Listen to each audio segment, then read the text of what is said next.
లోకం ఒక మాయని తెలుసుకున్నాను. ఏది నా సొంతం కాదనుకున్నాను. తప్పిపోయిన కుమారుని నేనైతే నా కొరకై నిరీక్షించే తండ్రి నా యేసు.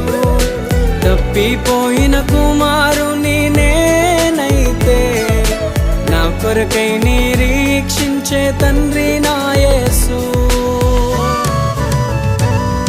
ఈ లోకమంతా నేను వెతకినా నాకు లేదయ్యా ఎక్కడా ఆనందం.